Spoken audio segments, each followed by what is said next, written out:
I used to think the worst story a woman could tell about friendship was that she had loved the wrong person. I used to think betrayal, in its clearest form, would have a shape you could recognize right away. A big financial scam, a secret sold off, a friend sleeping with your husband, something blunt enough that the moment it happened, you could name it, point to it, and tell yourself this was where everything broke. What I learned after spending 10 years letting another woman slip into every crack of my life was that the most effective kinds of destruction almost never begin with anything large enough for you to resist immediately. They begin with usefulness, with phone calls that come at exactly the right moment, with a face that knows how to look tired but brave, with a soft voice that makes you feel cold and petty if you dare to doubt it. My name is Lauren Bishop. I was 42 in the last year I still called Tessa my best friend, and 43 on the day I understood that for years, I had not been helping her survive any crisis at all. I was being used as a kind of life support system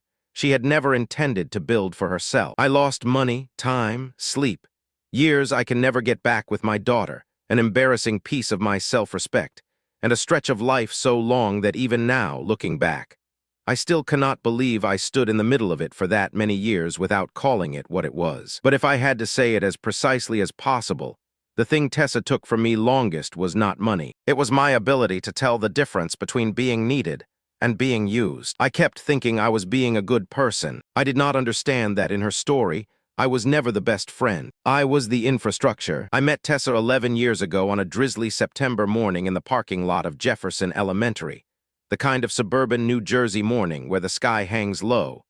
The playground is still slick from the night before.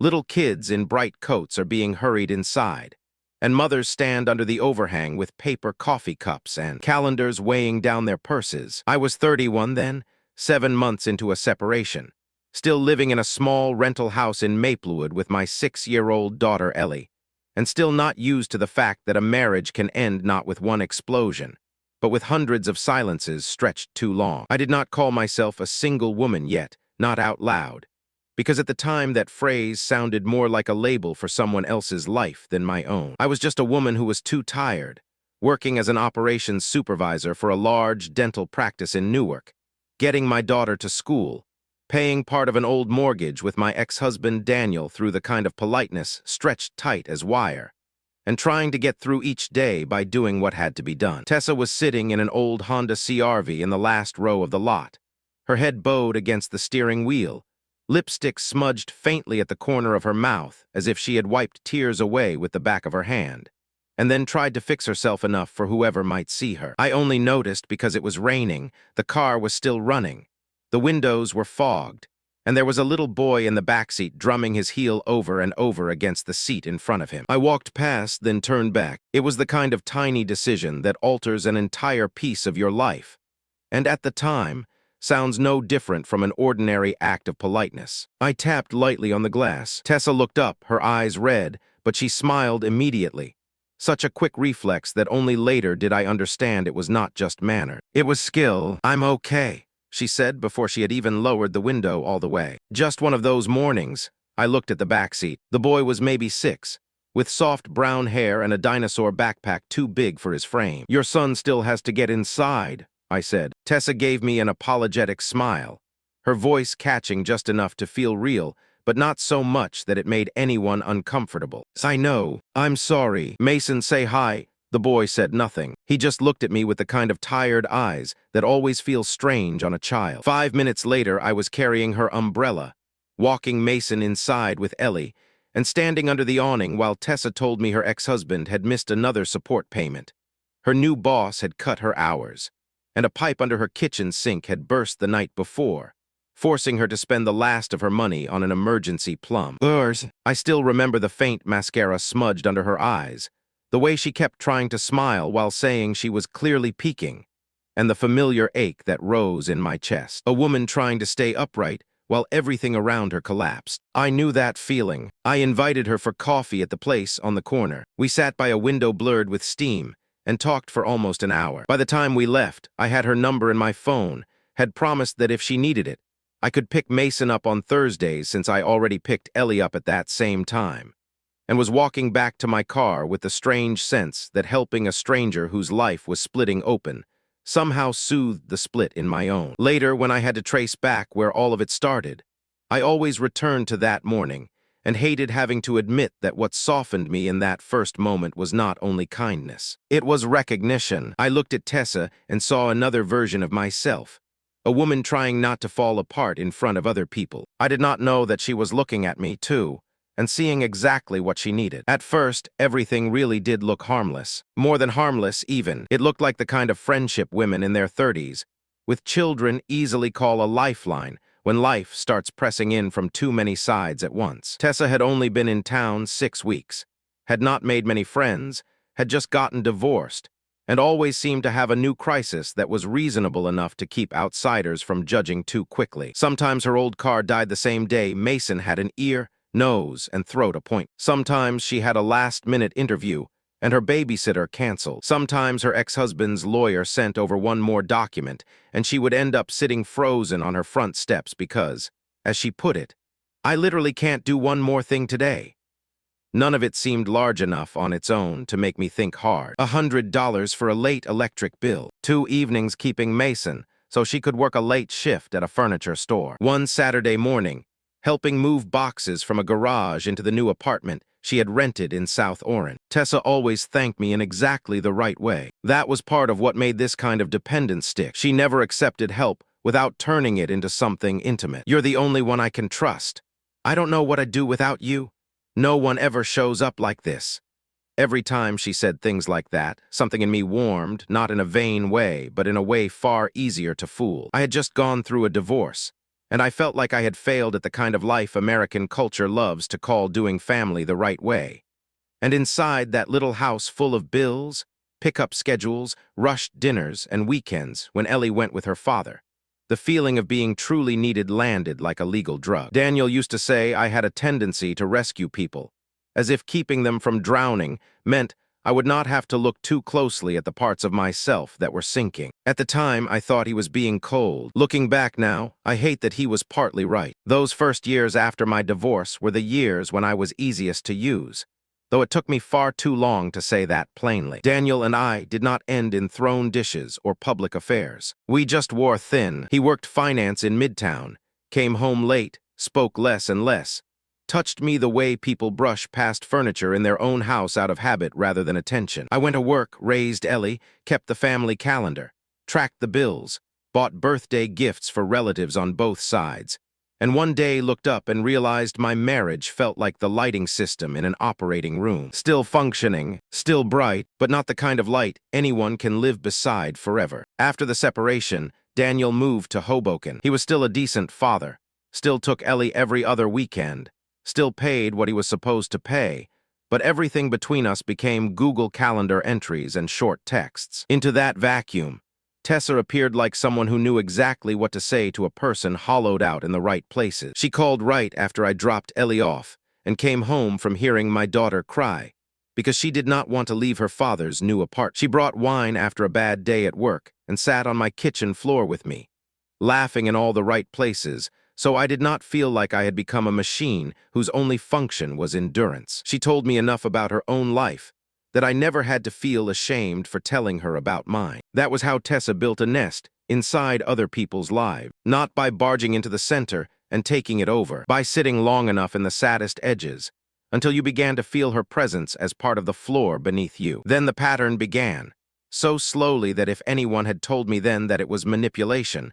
I would have thought them cruel. Tessa did not ask for less once she got a little steadier. She just upgraded what she asked for, from picking Mason up one afternoon to taking him the entire weekend, because I just need one full night to reset. From borrowing $100 for the electric bill to $900 for rent when child support came late. From crying over a man who had ghosted her to calling me at 1:17 in the morning just to go through every text, every pause in his replies, every sign that everyone always leaves when I start needing too much.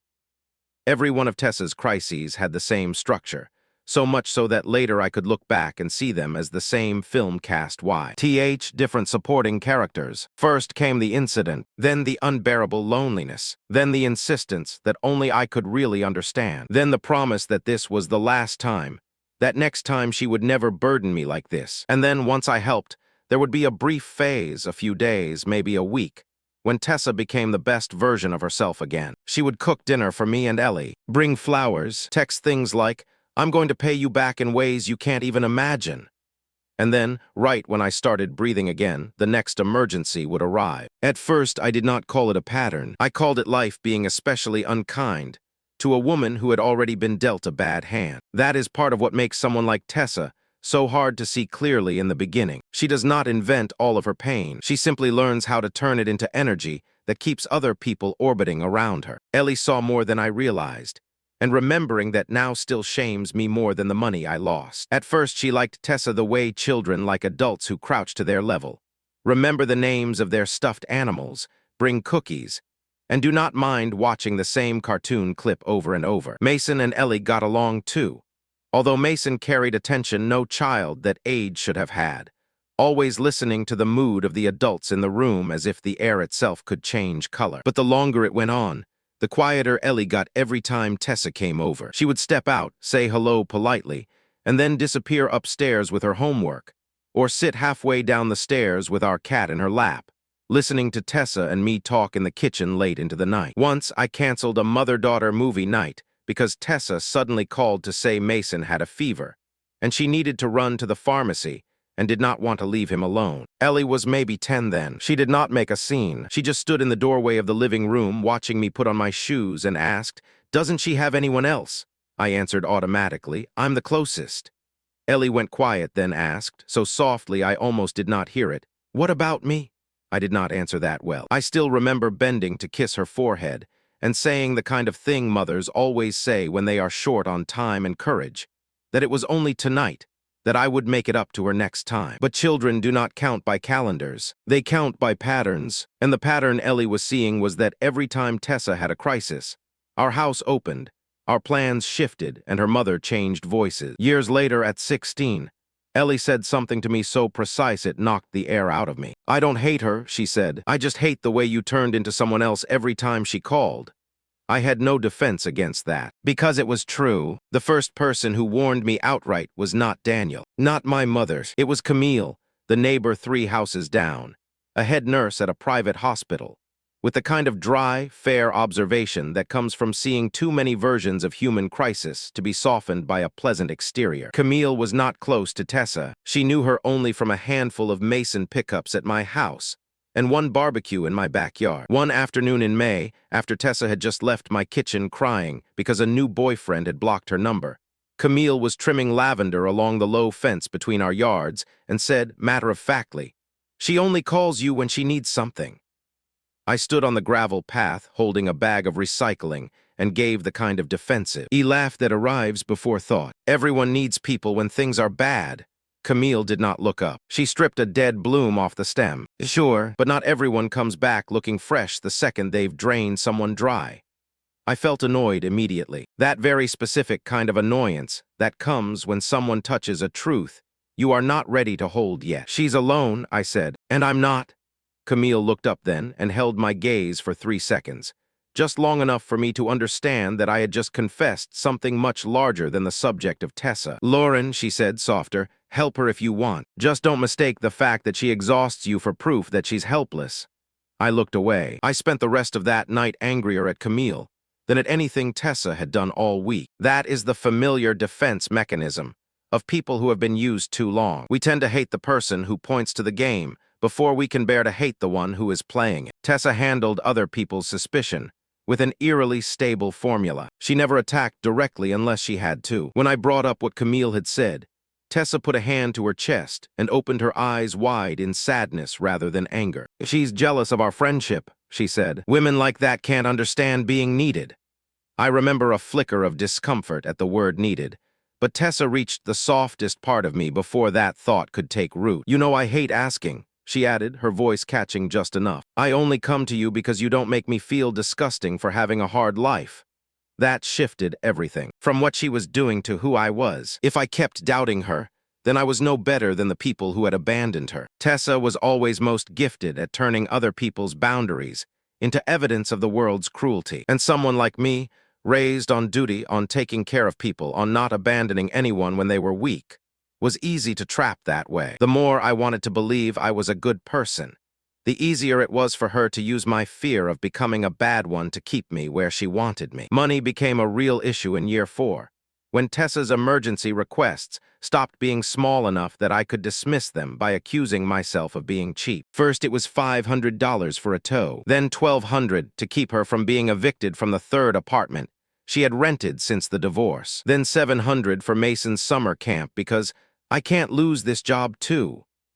I kept a private spreadsheet in my head, always reminding myself that a lot of it would come back. Some of it did, in fragments. Some of it disappeared into the moral fog that makes it almost impossible to collect debts inside a long friendship. "I know exactly what I owe you," she liked to say, stretching the word exactly as if saying it firmly enough could turn debt into something disciplined and real. But money was not the heaviest part. The heaviest part was time, and how my life's rhythm bent around someone else's emergencies until I started forgetting what my own rhythm even felt like. I rescheduled dental appointments because Tessa was crying in a Target parking lot, gave up the only quiet evening I had all week to listen to her recount a fight she would call overblown the next morning, drove Mason to school for half a semester when Tessa, temporarily, lost her license over a traffic violation she always insisted was unfair. Let her stay in my house for almost 3 months when her landlord chose not to renew her lease. Those 3 months were when my house truly changed tone. Tessa left lipstick on my cups, taught Ellie to fold laundry more efficiently, moved the salt jar in my kitchen, replaced the music I always played in the mornings with the sad indie playlist she preferred. She did all of it with the air of someone helping me optimize my life.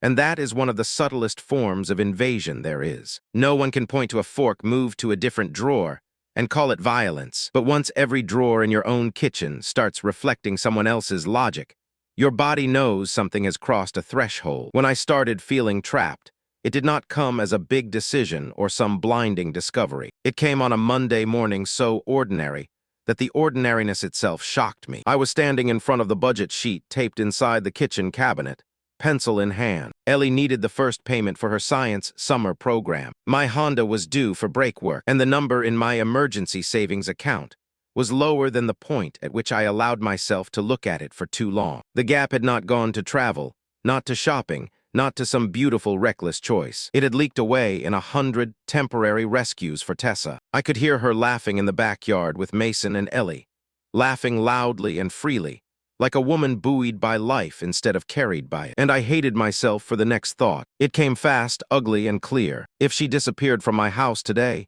the air would feel lighter. I stood still over those numbers long enough that Tessa came into the kitchen and asked if I was okay. I turned too quickly and said I was fine. And the moment I saw her concerned face, the ugliness in me was instantly replaced by shame. Tessa came up behind me, wrapped her arms around me naturally, her chin on my shoulder, the smell of soft shampoo and clean laundry making the moment even harder to name. "You look exhausted," she whispered. "Do you need me to handle dinner tonight?"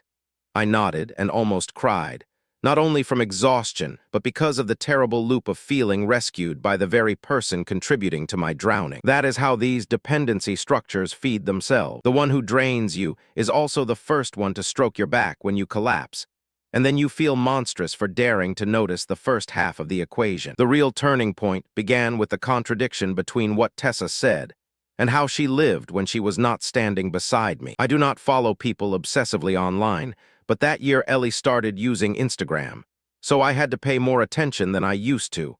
And because of that, I started seeing things I had once been too busy to notice. Tessa said she had no money for gas, but that night she posted a rooftop bar story with an orange Aperol spritz, the angle framed so perfectly it looked like a magazine ad. Tessa said she had spent the whole day flattened by a migraine, but 2 hours later she was tagged in a picture at a boutique hotel in Montclair, smiling by the pool with 2 women I did not know. Tessa complained that her old employer still had not paid her final commission, and she could not scrape together the electric bill. But the following week she showed up with a new pair of boots that I later searched and found out cost nearly $400. Every one of those things had a possible explanation. The boots could have been a gift. The drinks could have been paid for by someone else. The hotel could have been a work event. I supplied those explanations to myself before Tessa even had to. And that was the clearest sign of how deeply I had been pulled into her logic. A skilled manipulator does not need to stand in front of you defending herself forever. Eventually, she gets you to do it for her. The first time I asked directly, Tessa did exactly what I feared most. She made my question sound both small and ugly. It was a Thursday night. I was folding clean towels on the sofa, while she sat at the dining table painting her nail. I said casually that I had seen her bar story the night before and hoped she had had fun. Tessa looked up and smiled. A friend dragged me out for one drink. I nodded. I thought you said you didn't have money for dinner. The nail brush in her hand froze for 1 second. Then she gave me a wounded laugh. Lauren, seriously? My face went hot instantly. I was just asking. No, you weren't. You're auditing me? I went quiet. She screwed the polished bottle shut. Not angry, not loud, which made me shrink more than shouting would have. I know you've done a lot for me, she said, but if you're going to keep score every time I breathe outside a crisis, just say that.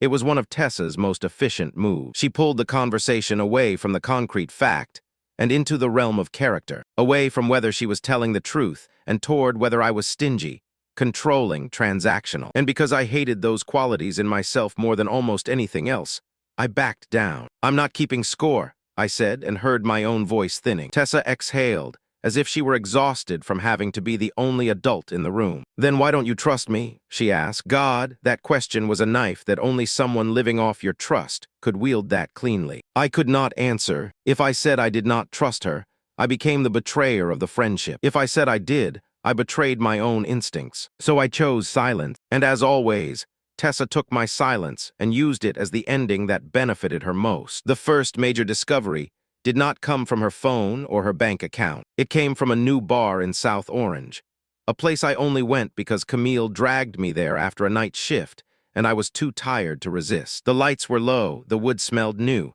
the cocktails were overpriced, and the music was too loud for a Wednesday. I was standing at the bar waiting for my drink when I heard Tessa's voice from a table behind me. Her laugh always lifted at the end, in a very particular way. I turned on instinct, then froze when I heard what came next. Tessa was sitting with two women I vaguely knew through school. One leg crossed over the other, cream blazer, looking nothing like the woman who had called me at noon saying she could not afford Mason's antibiotics. One of the women asked something about hiring a divorce lawyer, and Tessa laughed, took a sip of her drink, and said, honestly, find yourself a Lauren first. Every woman needs one. Stable, guilty, helpful, and a little too flattered to be needed. The whole table laughed. One of them asked, who's Lauren? Tessa never turned around. She had no idea I was there. A friend, she said. Very sweet, very easy.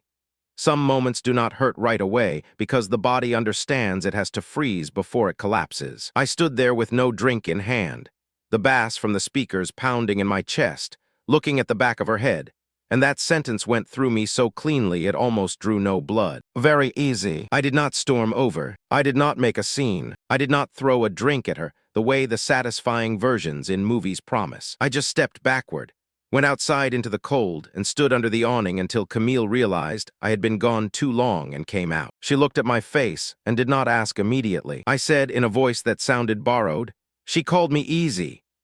Camille shut her eyes for one quick second, as if some last unpleasant possibility had just been confirmed. Good, she said. Now maybe you'll stop trying to rescue the wrong person. I hated her for saying it because she was right. I hated it even more because part of me still wanted to defend Tessa, even after hearing her with my own ears. Maybe she had been drunk. Maybe she was trying to impress them. Maybe it was a joke. That is how thoroughly some forms of manipulation can turn you into an accomplice against yourself. From that night on, I started rereading my past, and the more I looked, the more the pattern sharpened until it made me sick. Tessa always had her biggest crises when I had begun to have something of my own. The first time I started dating seriously again after my divorce, a gentle architect named Robert, Tessa suddenly had 2 weeks of appendicitis scares and needed me to pick Mason up almost every evening. When I was being considered for a higher operations position at work, Tessa called at 11 p.m., sobbing because her ex-husband wanted more custody time, then stayed sprawled on my sofa until 3 in the morning the night before I had to give a presentation. When Ellie got into an advanced summer math program, and I planned a little dinner to celebrate just the two of us, Tessa forgot that I had agreed to keep Mason during an important interview, then called me from a parking lot crying that she could not take him with her. leaving me to either cancel Ellie's evening or feel like I was a band, wanting another child. Every time I was about to step a little farther out of the role of the one who catches and carries, Tessa produced some disaster that pulled me back in. I had called it sad coincidence before. I could not anymore, and once that truth took root, a heavier shame began rising up through the anger. For years, I had privately been proud of my own generosity. For years, I had imagined myself as a strong, dependable woman, someone who knew how to open her arms. If all of this was a pattern, if Tessa had truly chosen me because I was easy to control, then what did that say about me? Victims often take a long time to resist, because resistance forces them to look directly at the part of themselves that likes being needed. And if you look closely, that part is usually full of older holes than the friendship itself. I was not only helping Tessa because she was suffering, I was helping her because when she needed me, I did not have to think so hard about my own empty places. The biggest twist, the real why, did not come from Tessa. It came from another woman who had already lived through the same kind of extraction and had gotten far enough away from it to speak without shaking. Her name was Elise Morano, 46, owner of a hair salon in Summit. I found her through an old Facebook post where Tessa had once wished her a happy birthday in language so warm it sounded like sisterhood. After the night at the bar, I started digging through Tessa's old relationships, the way someone tracks footprints through wet ground after rain. There were a lot of names that vanished after a year or two, a lot of women who had once seemed extremely close to her and then disappeared entirely. Elise was the only one who answered my message. We met in her salon after hours, the smell of hairspray and dye still heavy in the air. Elise did not look surprised when I said Tessa's name. She just looked at me for a long moment and asked, "How much did she take from you?" I did not know how to answer, because by then the total was not only money. Elise gave me a sad smile and pulled out the chair across from her. "She did not pick you because you're weak," she said. "She picked you because you're responsible and ashamed of disappointing people. That's her favorite kind." Then she told me what happened. 7 years earlier, Tessa had lived near her in Montclair, recently divorced, alone with Mason, telling the same kind of story I had heard in the same tired but resilient voice. Elise had loaned her money, let her stay over, introduced her to clients, even let Tessa help manage things at the salon while Elise's mother was sick. In return, Tessa talked behind Elise's back to her employees, telling them Elise was financially unstable, hot-tempered, controlling. By the time Elise figured it out, Tessa had already shifted to another sister in the next town over. "She needs a host," Elise said, not dramatically, almost like she was reading a medical description. "Not just money, not even mainly money. She needs structure, access, rescue, the feeling of leaning her whole life against someone else's spine. If one host weakens or starts asking for balance, she makes them look cruel, unstable, selfish. Then she moves." I sat there listening, chilled by the clean precision of that description. A host, not a friend, not family, a system to live off. That was the why, not a passing bout of helplessness, not a life that had simply been too unfair to her. She had turned unfairness into a secondary profession. I was not the exception. I was the newest target. After I met Elise, something in me changed from pain to clarity so fast it almost frightened me. Not the kind of clarity that dries tears or takes weight out of your chest, just the kind that stops hoping you are dealing with a misunderstanding that can be repaired by one honest conversation. Tessa was not occasionally selfish. She operated by creating dependence, pulling guilt tight, and shaping other people into resources. I began collecting evidence methodically, not to convince myself anymore, but so that no one could one day say I was imagining things. I printed transfer histories, screenshot the "you're the only one I can trust" messages that always arrived right after I started to pull away. Noted the times she said she had no money, and then posted stories from Atlantic City, from spas, from tasting events that required $100 tickets. Camille helped in the way Camille helped everything, with very few words and the right amount of force. "Stop meeting her alone when you're tired," she told me. Ellie, now 15, began saying things aloud that she had kept quiet before. One evening, I was unloading the dishwasher when she stood in the kitchen doorway and asked, "Do you know she cries louder when I'm around?"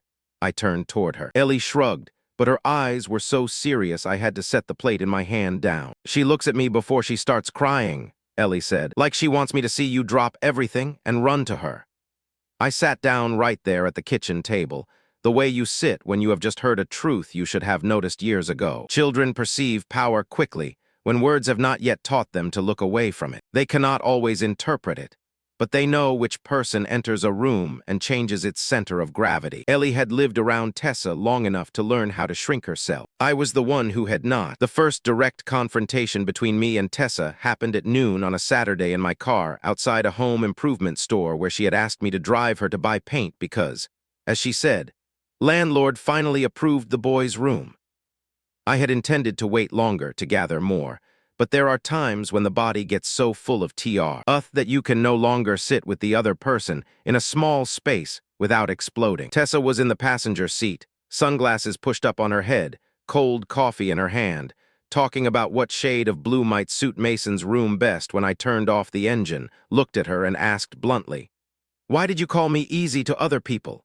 Tessa did not freeze for long, just enough time to realize what kind of evidence had reached me. Then she frowned, as if offended by how low the question was. "What are you talking about, Archer? Wednesday night, stable, guilty, helpful, and a little too flattered to be needed." I repeated it word for word. Her fingers tightened around the cup. "You were listening to me? I overheard you? Lauren, that was a joke. No, it was venting. Also no." Tessa set the drink down and exhaled through her nose, her voice dropping into that exact register she used before she tried to kill you with gentleness. "You have no idea what it feels like to be held together by other people's mercy for years. Don't turn this into poetry." My own voice sounded sharper than I was used to hearing from myself. "You used me." Tessa turned fully toward me, her eyes opening wide, not soft anymore, but almost cold. "Used you. After everything I've been through." That was always the most toxic thing about people like her. They drag the whole graveyard of their suffering in, as witnesses the moment anyone asks them for accountability. Every time anyone asks you for accountability, you act like it's abuse. Because you're being cruel right now. "No," I shook my head. "Cruel is making me feel guilty for not wanting to be swallowed whole anymore." For one very brief second, I saw something rower on her face than I ever had before. Not sadness, not anger, contempt. The contempt of someone losing patience with a tool that had just started becoming conscious. "You're crazy," she said very softly. "Do you hear yourself?"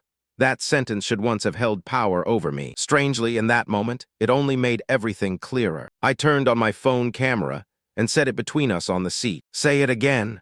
Tessa looked at the phone, looked back at me, and then abruptly burst into tears, so quickly that if I had not watched it happen with my own eyes, I might have doubted my memory later. "I can't do this," she sobbed. "Not after everything."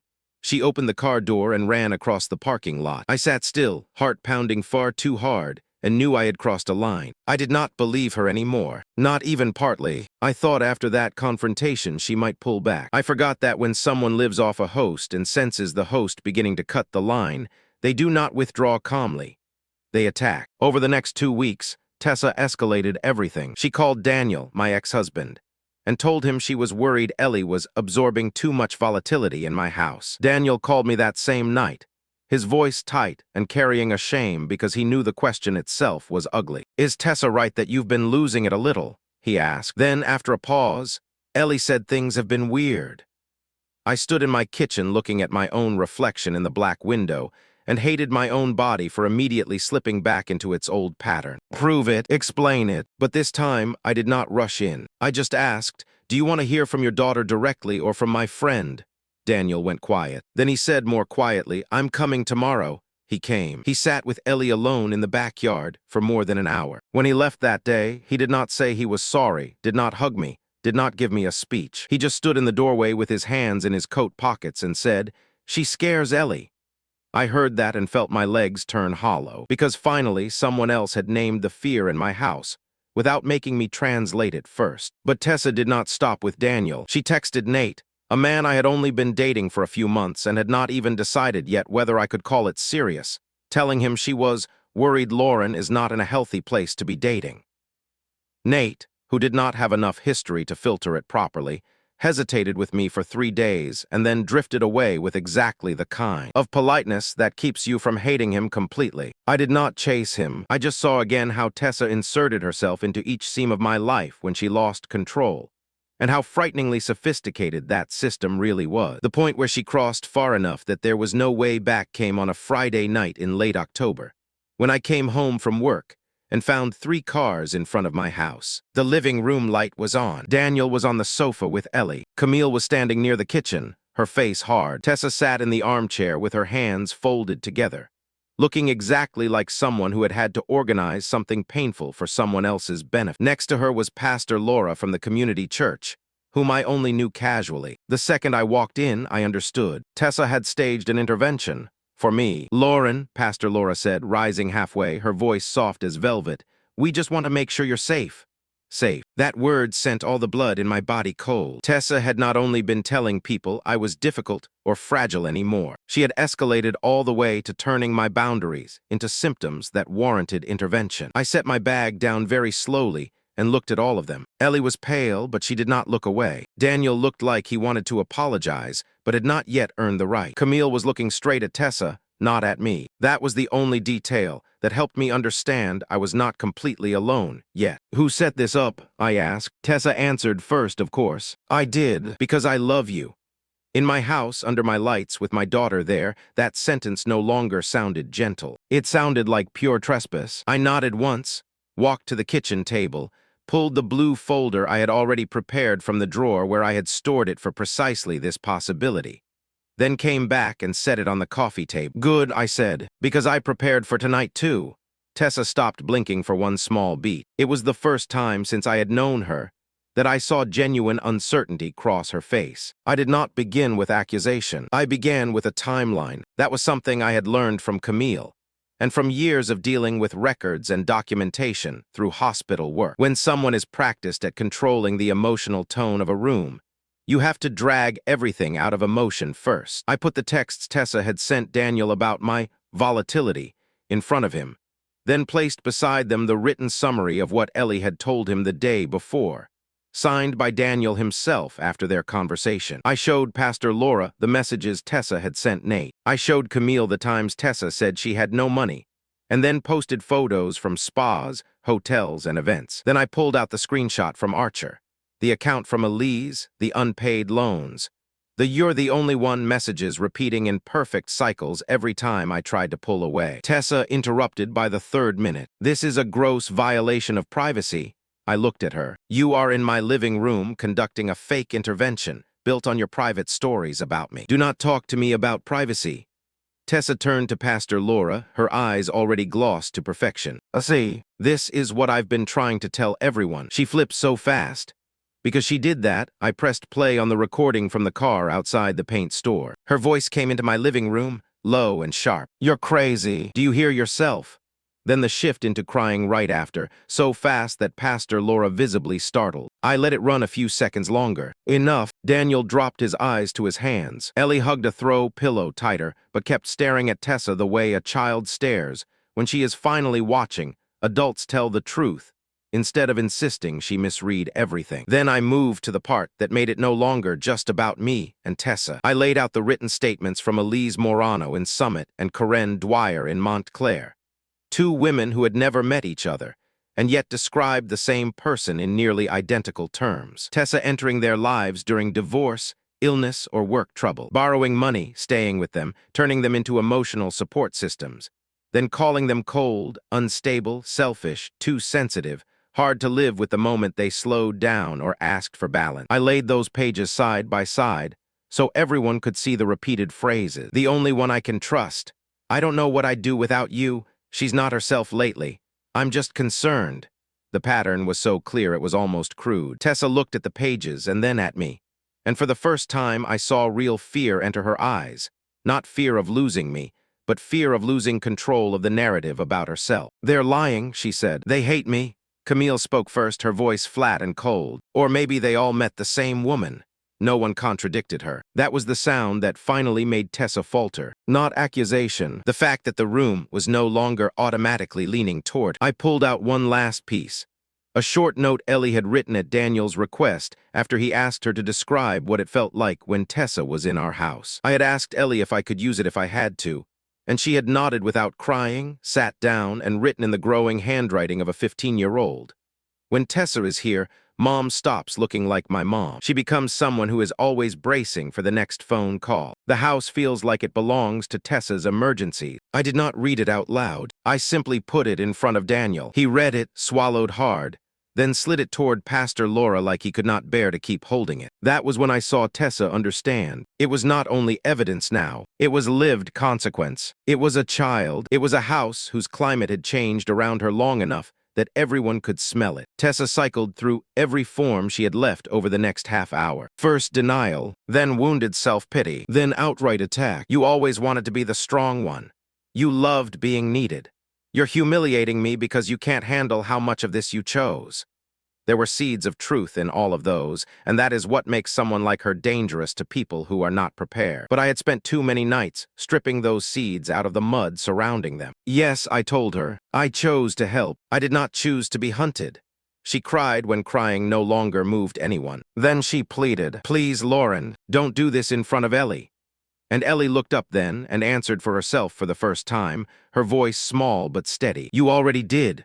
I have never felt so proud and so heartsick for my daughter in the same second." Mason was not there. I had asked Daniel to take him out for dinner before any of this, because I did not want another child watching his mother's mask come off that way. But Mason's absence still sat in the room like a question no one wanted to touch. What had that boy learned after years of watching his mother pull other people into orbit? Tessa stood when she realized she could no longer win sitting down. She looked around at the people who had all once gone soft for her, and I saw in her face the strange panic of someone who did not understand why the technique that had always worked had suddenly failed. "After everything I've been through," she said one last time, throwing her strongest card onto the table. And for the first time, I saw clearly the coldest truth about women like her. She had suffered, maybe more than I had, maybe more than anyone else in that room, but she had chosen to use suffering as a permanent license, never to stand fully on her own feet. Pain does not inevitably make someone manipulative. It just gives them the raw material. Everything after that is repetition and choice, until it hardens into character. I cut Tessa off that night, not with a long speech, just with a few clean sentences that left her nothing to cling to. "You are not allowed in my house anymore," I said. "Do not call, do not text, do not contact Ellie, do not speak about me to anyone again, even to apologize." Tessa looked at me, cheeks wet, eyes emptied out in the peculiar way people look when the world suddenly stops rearranging itself around them. "You can't do this to me," she said. I shook my head. "No, you already did this. I'm just stopping it." Daniel stood up and opened the front door for her. Pastor Laura followed her to the porch out of professional human reflex, but I did not go. I stayed in the living room listening to Tessa's footsteps on the wooden steps, the front door closing, and then the pressure of the silence afterward. Ellie came down the stairs very slowly and sat beside me without saying anything. We sat there for a long time, no hugging, no loud crying, just sitting in the house that had finally become lighter by one person. And only after she left did I understand how heavy she had made it. Tessa did not disappear right away. People like her never accept being cut off in one clean move. In the first 2 weeks she sent long emails, then shorter ones, then texts with only one sentence. "I know you're angry, but please don't erase what was real. Mason misses Ellie. You're proving everything I feared about how hard you can be." Then came the gifts left on my porch, a box of cookies from my favorite bakery, then a self-help book she once told me had saved her life, as if by assuming I was still the more responsible one. She could count on me not being able to bear leaving things outside the door untouched. I mailed everything back or threw it away unopened. Then came the more frightening phase, when she tried the side doors, texting Daniel to ask about Ellie, messaging Camille that she deeply regrets how misunderstood things became, calling my mother in tears to say I was punishing a traumatized person for not being perfect. My mother listened, and for the first time in her life where Tessa was concerned, simply hung up. She told me later in the tired voice of someone who has just learned that age does not exempt anyone from having to relearn boundaries from scratch. Every time Tessa tried a side entrance and failed, I did not feel triumphant. I just saw more clearly how hungry the old pattern still was. Once a host is gone, that structure does not disappear cleanly. It thrashes. The consequences came slowly, but in the way truth tends to move. Not like fireworks, not like a group of friends suddenly posting public callouts, just a series of doors that eased shut. Camille heard from another mother at school that Tessa had tried borrowing a little money short-term from 2 other women. telling almost the exact same story about financial trouble and her ex-husband. One of them, after hearing what had happened with me, refused. The other loaned less and quickly pulled back. Tessa changed hairstylists, changed gyms, changed where she took Mason for piano lessons. Not because she had been banned, because other people's eyes were no longer fully owned by the version of events she preferred. Daniel told me later that the hardest part for him was not admitting he had been manipulated by her. It was admitting that some part of him had liked how Tessa always made the tension between us look like my fault alone. That is how manipulators last so long. They do not just hand you a false story. They hand the whole room a convenient one. A few months later, Ellie told me Mason had stopped texting, and one day she added softly that she felt more sorry for him than angry at his mother. He always says sorry before he even knows if he did something wrong, she said. That sentence stayed with me for nights, because some kinds of poison do not stay between adults. They drip downward through the way children learn to scan faces, measure tone, and apologize too soon. I did not see Tessa again for almost a year, until a Saturday morning in September in the parking lot outside ShopRite. No soundtrack, no dramatic face-off set up by fate, just me pushing a cart with a grocery list for apple pies in my hand, looking up and seeing her across the row of cars, thinner, hair shorter, denim jacket older, putting bags into her trunk. She saw me too. We stood maybe 30 feet apart, close enough that we could not pretend not to notice, far enough that no one was forced into theater. Tessa took 2 steps toward me first, not too close. She still knew her proportions. "How's Ellie?" was the first thing she said. I almost laughed at how pathologically precise that was. Not an apology, not an admission, just a question designed to imply there was still some human right of exchange between us. "She's fine," I said. Tessa nodded, looked down at the pavement for a second, then back up, her face so tired it almost looked older. "Do you hate me now?" she asked. I looked at the woman who had eaten dinner in my kitchen, slept on my sofa, held my hand in the emergency room when Ellie got stitches in her chin, and who had also drained every usable thing out of my kindness until what remained was only frame. And I realized the truest thing left in me was no longer hate. Hate requires fire. Tessa had used up most of mine long ago. "No," I said, "I just finally believe what you are." She inhaled like that hurt more than being cursed. Maybe it did, because for people who survive by teaching others to doubt their own perceptions, the most terrifying thing is not being hated. It is being seen clearly. I pushed my cart away first. I did not look back, but the rest of that day, the smell of plastic from the cart handle and apples in my trunk mingled into something that sat in my chest like a stone. I wish I could end this story with a cleaner version, that after I cut Tessa off, my life brightened in a satisfying way. My remaining relationships healed fully. Ellie stopped glancing at the door every time my phone rang. I found trust in the right place again and learned a beautiful lesson about boundaries. Real life does not hand out gifts like that. I kept going. Yes, I did not collapse. I did not go back. 2 years later, I changed jobs and took an operations role at a smaller hospital that paid a little less, but let me sleep better. Daniel and I never got back together, but we learned how to sit on the same bleachers at Ellie's violin concerts without dragging half a kilogram of living history between us. I started dating slowly, then stopped, then started again, but nothing in that pattern has ever sounded like recovery to me. They are just different versions of living after the old skin does not grow back. Therapy helped, of course. Boundaries help. Real friends help. But some things do not return to their original form. I no longer hear, "I don't know what I'd do without you," as a moving sentence. I hear it as an alarm system. I no longer assume being useful is automatically beautiful. I turn it over, examine it, measure it, to make sure it is not dragging me back toward the old place. Ellie is different too, in the way children become different after growing up inside a house that was repeatedly invaded by someone else's emergency. She is more polite than her age requires, more self-sufficient than I ever asked her to be. She apologizes sometimes just for asking to borrow the car. Every time she does, something in me tightens, because I know part of that over-control was born in the years she watched her mother get summoned away by Tessa's catastrophe. Not every wound bleeds first in the person who was stabbed. If someone asked me now why Tessa did it, I would not say only money. Money was part of it, but never the root. I would not say only envy either, though the envy was there, plain as bone beneath skin. The closest thing to the truth, after all these years of thinking, dissecting, and talking it through in therapy, is this: Tessa could not carry the weight of her own life by herself, for any meaningful length of time. She needed another person to function as scaffolding, and the more responsible that person was, the harder it was for them to say no, the more ashamed they were of disappointing others,